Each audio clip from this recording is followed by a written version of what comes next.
नमस्कार विद्यार्थी मित्रांनो, ह्या व्हिडिओमध्ये आपल्याला बघायचं आहे solution of linear differential equation with constant कोएफिशियंट्समध्ये कॉम्प्लिमेंटरी फंक्शन कसं कॅल्क्युलेट करायचं. आपण बघितलेलं आहे की सोल्युशन ऑफ LDEचे दोन पार्ट्स असतात, कॉम्प्लिमेंटरी फंक्शन आणि पर्टिक्युलर इंटेग्रल. त्याच्यामध्ये कॉम्प्लिमेंटरी फंक्शन कसं कॅल्क्युलेट करायचं ह्या व्हिडिओमध्ये आपण बघू.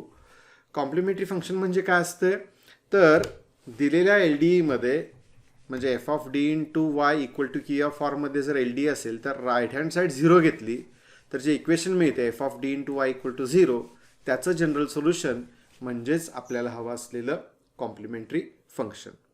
आता एक नवा कन्सेप्ट आपण डिफाईन करतोय, दॅट इज ऑक्झिलियरी इक्वेशन. हे जे दिलेलं लिनियर डिफरन्शियल इक्वेशन आहे याच्यामध्ये जो वायचा कोइफिशियंट आहे एफ ऑफ डी, हा एफ ऑफ डी जर 0शी इक्वेट केला तर जे इक्वेशन मिळते F of D is equal to 0 याला म्हणायचं ऑक्झिलियरी इक्वेशन.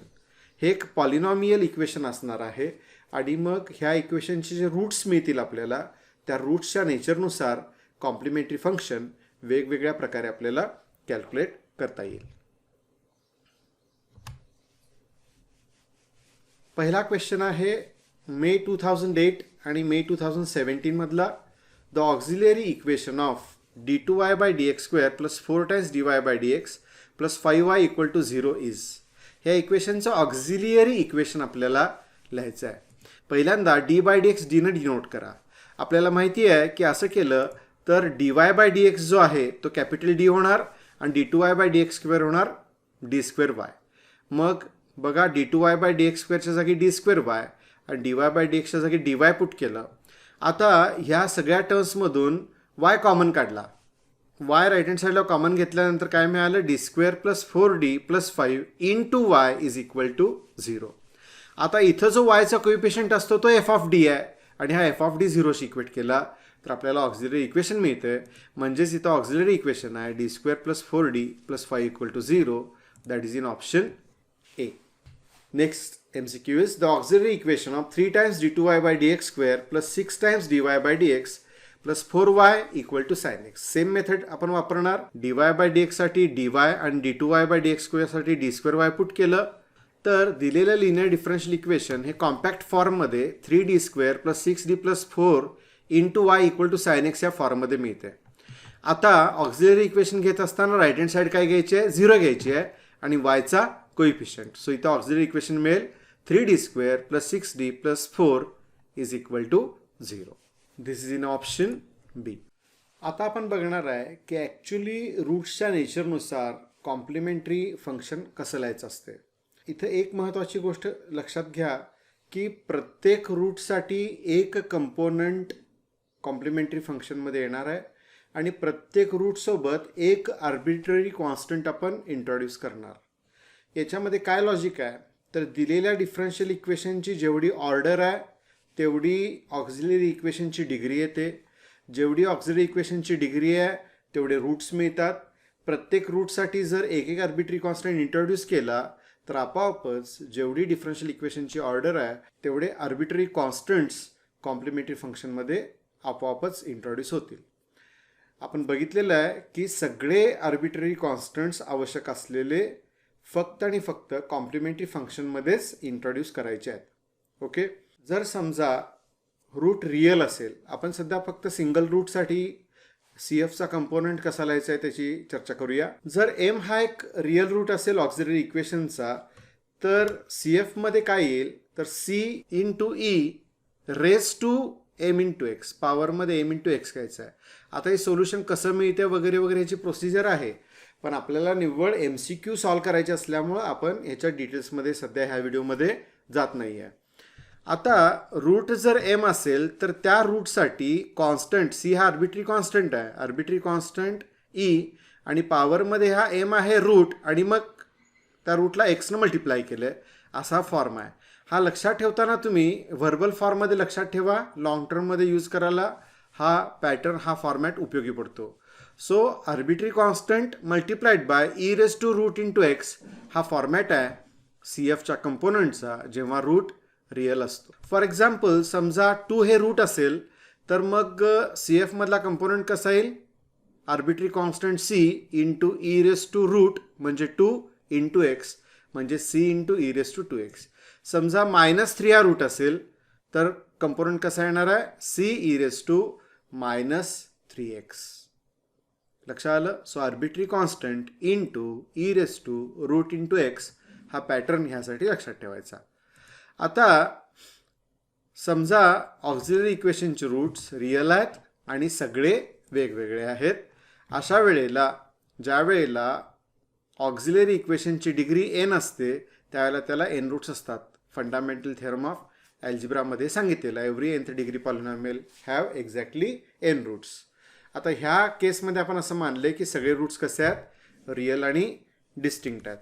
मग अशा परिस्थितीमध्ये जर हे roots m1 m2 and so on mnनी डिनोट केलेले असतील तर मग कॉम्प्लिमेंटरी फंक्शनमध्ये प्रत्येक रूटसाठी एक एक कंपोनंट येणार. कुठल्या फॉर्ममध्ये, arbitrary constant into E raise to root into X. मग m1 जो आहे m1चा कंपोनंट कसा येईल, तर याच्यासाठी समजा आर्बिट्री कॉन्स्टंट आपण c1 घेतला तर c1 E raise to m1x, c1 E raise to m1x. तसंच m2 साठी काय येणार, c2 E raise to m2x, m3 साठी c3 E raise to m3x and so on. mn साठी cn E raise to mnx. तुम्ही प्रत्येक कंपोनंटमध्ये जर observe केलं तर पॅटर्न कुठला फॉलो केलेला आहे आपण, arbitrary constant into E raise to root into X. So प्रत्येक रूटसाठी एक कंपोनंट, असे हे n वेगवेगळे कंपोनंट्स आपल्याला मिळतात आणि त्यांची सम घेतली तर आपल्याला पूर्ण कॉम्प्लिमेंटरी फंक्शन इथं मिळते. प्रत्येक टर्ममध्ये एक आर्बिट्री कॉन्स्टंट घेतला आहे आणि असे सगळे मिळून n आर्बिट्री कॉन्स्टंट्स इथं इंट्रोड्यूस केलेले आहेत. आता एक एक्झाम्पल आपण बघूया. समजा ऑक्झिलरी इक्वेशनचे दोन रूट्स आहेत 2 आणि -3. मग 2 साठी कंपोनंट काय येणार, c1 E raise to 2x आणि -3 साठी काय येणार, c2 E raise to -3x आणि आपल्याला कॉम्प्लिमेंटरी फंक्शन ह्या प्रकारे मिळून जाईल. ठीक आहे. एक्झामला पडलेले MCQs बघूया. पहिला MCQ आहे मे 2008. If the roots of auxiliary equation corresponding to the differential equation a0 d2y by dx square plus a1 dy by dx plus a2y equal to 0, b, m1 and m2 are both real and distinct, then general solution of given equation is. Theoretical question आहे. हे roots इथं दिलेले m1 आणि m2 real आणि distinct आहेत. मग आत्ताच आपण थेरीमध्ये बघितलेलं आहे की m1 साठी c1 E raise to m1x आणि m2 साठी c2 E raise to m2x असे दोन कंपोनंट्स ज्या सोल्युशनमध्ये आहेत तेच आपल्याला हवं असलेला आन्सर आहे and that is option D. इथं अजून एक महत्त्वाची गोष्ट मला तुम्हाला सांगायची आहे की रूट्सचा क्रम जो आहे ना तो महत्त्वाचा नाही आहे. म्हणजे इथं m1 आधीच्या ऐवजी m2 आधी घेतला आणि m1 नंतर घेतला तर c1 E raise to m2x आणि c2 E raise to m1x असं सुद्धा सोल्युशन असू शकते. रूट्सच्या क्रमाला काहीही महत्त्व नाही. पुढचा MCQ आहे मे 2004, November 2004, November 2005. Exactly last question सारखाच आहे, फक्त क्वेश्चन विचारायचा पॅटर्न बदलला आहे. इथं क्वेश्चन काय आहे बघा, if m1 and m2 are two real and distinct roots of auxiliary equation then its complementary function is given by. Same answer येणार आहे. m1 साठी c1 E raise to m1x आणि m2 साठी c2 E raise to m2x. Component कुठे आहे शोधा, तर that is in option A. So दोन्ही थेरी क्वेश्चन्स होते. Next is November 2005 and may 2006. The complete solution of differential equation d2y by dx square minus dy by dx minus 6y equal to 0 is. इथं आता complementary function म्हणायच्या ऐवजी complete solution का म्हटलेलं आहे, कारण इक्वेशनची राईट हँड साईड 0 असल्यामुळं इथं पर्टिक्युलर इंटिग्रल 0 होतो आणि त्यामुळं कॉम्प्लिमेंटरी फंक्शन हेच जनरल सोल्युशन असते. सो LDEची राईट हँड साईड 0 असेल तर कॉम्प्लिमेंटरी फंक्शन हेच जनरल सोल्युशन म्हणजे कम्प्लीट सोल्युशन आहे, हे लक्षात घ्या. ओके. आता सगळ्यात पहिलं काम काय करणार, तर हे जे आपल्याला दिलेलं डिफरन्शियल इक्वेशन आहे याचं कन्व्हर्जन कॉम्पॅक्ट फॉर्ममध्ये करणार. त्यासाठी डीच्या जागी आपण डी बाय डी एक्स घेतला तर डी वाय बाय डी एक्सच्या जागी कॅपिटल डी वाय आणि D two Y by D X स्क्वेअरच्या जागी डी स्क्वेअर वाय लिहून आपल्याला जे इक्वेशन मिळते y राईट हँड साईडला कॉमन घेऊन yचा कोइफिशियंट 0शी इक्वेट करायचा, म्हणजे ऑक्झिलरी इक्वेशन मिळतं d² - d - 6 = 0. पण मी आता ओरली जी सांगितली एवढी सगळी प्रोसिजर करायची आहे, तुम्ही स्ट्रेट फॉरवर्डली काय करा, इथं सेकंड ऑर्डर डेरिव्हेटिव्ह आहे तर d² घ्या, मग मायनस कॅरी केले, dy/dx आहे फर्स्ट ऑर्डर डेरिव्हेटिव्ह, मग d लिहा आणि इथला कॉन्स्टंट इंटू y आहे ना, तर यातला फक्त कॉन्स्टंट घ्या आणि राईट हँड साईड 0 घ्यायची. ऑक्झिलरी इक्वेशन डायरेक्टली लिहिता येईल मधल्या स्टेप्स न करता. आता इथं -6चे फॅक्टर्स असे मिळायला पाहिजे ज्यांची सम -1 येईल. मग ऑफकोर्स ते -3 आणि +2 असे मिळाले की मग नेहमीप्रमाणेचं फॅक्टरायझेशन केलं, d-3 आणि d+2 असे दोन फॅक्टर्स आपल्याला मिळतात, जे सेपरेटली 0शी इक्वेट केले तर आपल्याला दोन रूट्स मिळाले, d = 3 आणि d = -2. आता d = 3 ला m1 आणि -2 ला जर m2 मानलं तर कॉम्प्लिमेंटरी फंक्शन 3 साठी कंपोनंट काय येणार, c1 e⁻³ आणि -2 साठी येणार c2 e⁻². मगाशी मी सांगितल्याप्रमाणे आधी -2 कन्सिडर केलं आणि नंतर 3 कन्सिडर केलं तरी चालतंय. त्या परिस्थितीमध्ये सोल्युशन काय येईल, c1 e⁻² plus c2 e⁻3x. तर आपण बघायचं की ह्यापैकी आपल्याला सोल्युशन जे हवं आहे ते कुठल्या फॉर्मॅटमध्ये आहे, तर इथं ऑप्शन सी हे आपल्याला हवं असलेलं आन्सर आहे, c1 e⁻² plus c2 e⁻3x. आता खरं सांगायचं तर ह्या सोल्युशनमध्ये y = लिहायला हवं होतं, कारण हे कम्प्लीट सोल्युशन आपण लिहितोय. पण एक्झाममध्ये ज्या फॉर्ममध्ये MCQ विचारला आहे त्याच फॉर्ममध्ये मी इथं तुम्हाला तो दिलेला आहे. अदरवाईज जनरल सोल्युशन असेल तर y = ह्या फॉर्ममध्ये आपण ते लिहितो. Let's move on to shortcut method. ही शॉर्टकट मेथड काही जनरल मेथड नाही जी सगळीकडे वापरता येईल. ही केव्हा वापरता येते, ज्या वेळेला रूट्स इझिली कॅल्क्युलेट करता येणं, ओरली कॅल्क्युलेट करता येणं शक्य आहे, त्याच वेळेला ही वापरता येईल. त्यासाठी d² कोइफिशियंट जो आहे तो 1 असायला पाहिजे. d² म्हणजे लिडिंग टर्म आहे, सो लिडिंग कोइफिशियंट किती पाहिजे, 1 पाहिजे, त्यावेळेला ही मेथड वापरता येईल. मेथड काय आहे तर -6चे जे दोन फॅक्टर्स घेतले ज्यांची सम -1 येईल, ते दोन फॅक्टर्स कुठले आहेत, ते दोन फॅक्टर्सला -3 आणि 2 हे ते दोन फॅक्टर्स आहेत. आता हे जे दोन फॅक्टर्स मिळालेत -6चे, त्यांचं साईन चेंज करा. -3चं +3 होईल, +2चं -2 होईल. मग 3 आणि -2 हेच आपल्याला हवे असलेले रूट्स आहेत. आणि मग 3 साठी एक कंपोनंट c1 e⁻3x आणि -2 साठी c2 e⁻²x. तर तुम्ही फक्त काय चेक करायचं की ऑप्शन्समध्ये ईच्या पॉवरमध्ये 3x आणि -2x कुठे आहे ते बघायचं, आणि मग इथे ते ऑप्शन सी मध्ये मिळते आणि हेच दॅट इज द आन्सर. पुढचं एक्झाम्पल आहे मे 2014 आणि इथं d² - 4d + 2 × y = 0चा फॉर्मॅट आहे. इथं तुम्ही बघितलं तर 2चे फॅक्टर्स असे पाहिजे ज्यांची सम -4 येईल, हे काही शक्य नाही आहे आणि म्हणून इथं शॉर्टकट मेथड वापरता येणार नाही. मग याचं ऑक्झिलरी इक्वेशन पहिल्यांदा लिहिलं, yचा कोइफिशियंट 0शी इक्वेट केला तर हे ऑक्झिलरी इक्वेशन मिळते. आता हे इक्वेशन सॉल्व करायला आपण क्वाड्रॅटिक फॉर्म्युला वापरूया. क्वाड्रॅटिक फॉर्म्युला काय आहे तर d = -b ± √b² - 4ac/2a. इथं a1 आहे, b -4 आणि c2 आहे. a1 b -4 आणि c2. मग ह्या व्हॅल्यूज जर ह्या क्वाड्रॅटिक फॉर्म्युल्यामध्ये पुट केल्या तर आपल्याला d काय मिळतो तर -(-4) + -√(-4)² - 4 times a that is 1 and into c. आता हे सगळं सिम्प्लिफाय केलं तर 4 ± √8 मिळते. हा 8 जो आहे तो रूटच्या आतमधला, तो 4 × 2 लिहिला तर 4चं √2 येईल आणि √8 साठी आपल्याला लिहिता येईल 2√2 आणि मग d मिळेल 4 ± 2√2/2. ह्या 2 इथं 4ला आणि ह्या 2√2ला डिवाइड केलं तर 4/2 2 येते, 2√2/2 √2 येते आणि हेन्स आपल्याला दोन वेगवेगळे रूट्स मिळाले. पहिला रूट आहे 2 + √2 आणि दुसरा रूट आहे 2 - √2. सो एकाला m1 आणि दुसऱ्याला m2 म्हटलं तर आपल्याला 2 + √2 साठी कंपोनंट मिळणार आहे c1 e⁻² + √2x आणि दुसरा कंपोनंट मिळणार आहे 2 - √2 साठी, that is c2 e⁻² - √2x.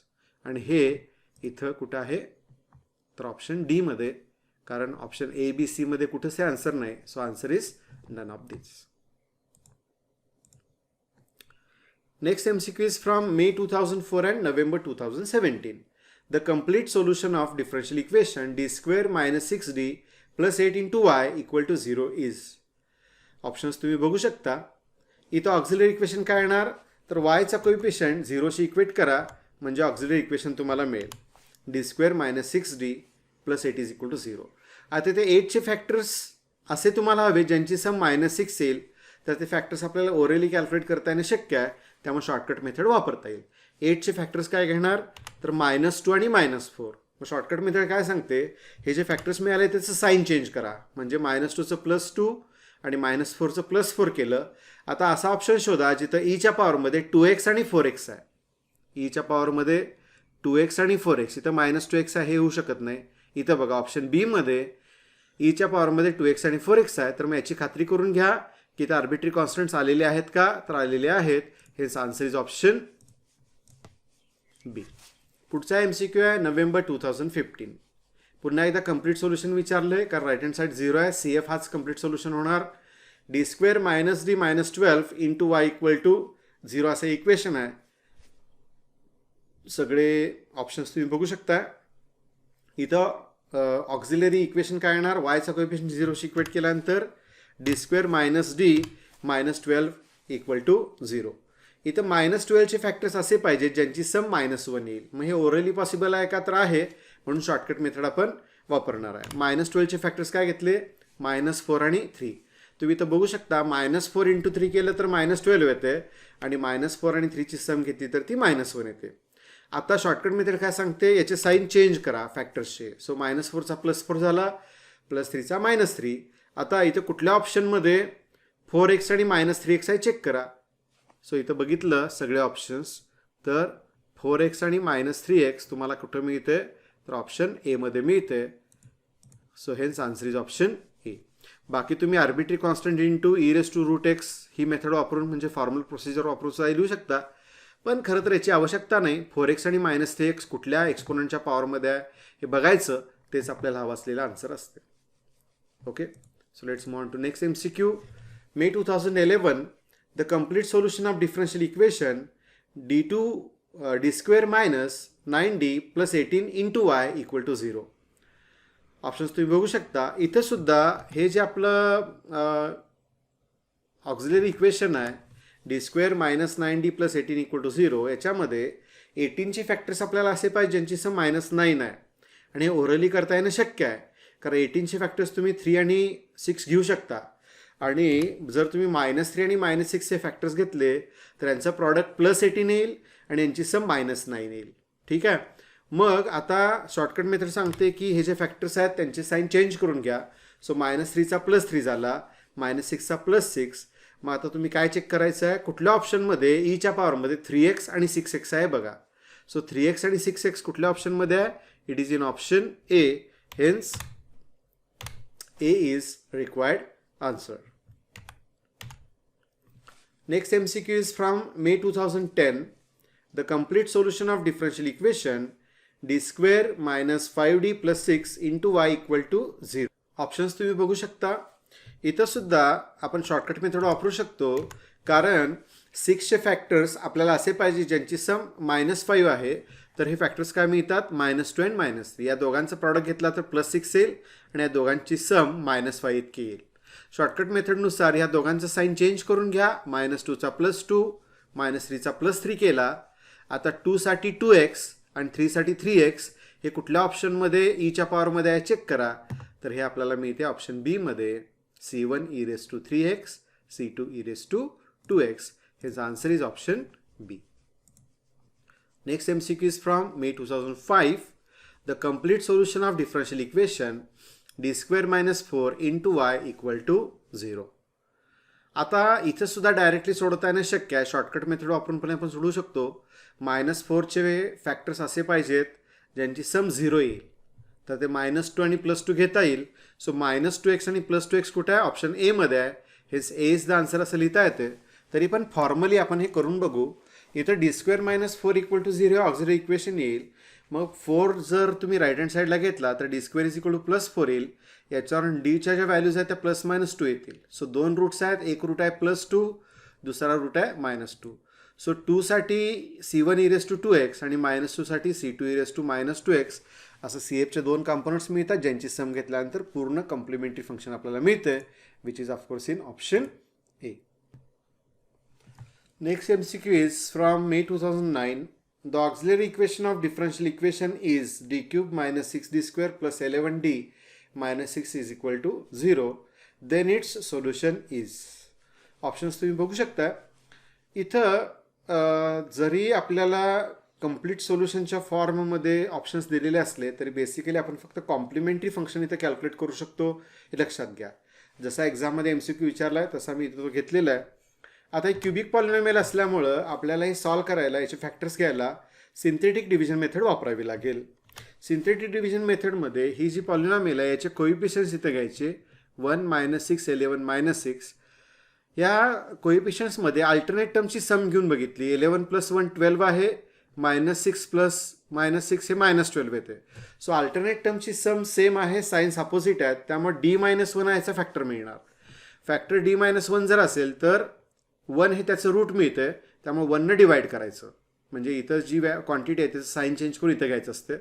आता हा पहिला number as it is carry करायचा, तो 1 आहे. मग ह्या 1नी ह्या डिवायझरला मल्टिप्लाय करायचो. सो 1 × 1 1 येणार आहे, तो नवा नंबर इथं घ्यायचा. मग -6 आणि 1चं सिम्प्लिफिकेशन केलं तर -5 येते. मग हे -5 आणि ह्या डिवायझर 1 यांचा प्रॉडक्ट -5 इथे घेतला. आता 11 - 5 किती आले, +6 आले. हे 6 आणि 1 यांचा प्रॉडक्ट घेतला तर आपल्याला 6 मिळते आणि मग -6 आणि 6चं सिम्प्लिफिकेशन केलं तर 0 मिळते. शेवटी 0 मिळणं अतिशय आवश्यक आहे. हे 0 मिळालं आहे याचा अर्थ कंप्लीट डिव्हिजन झालेली आहे.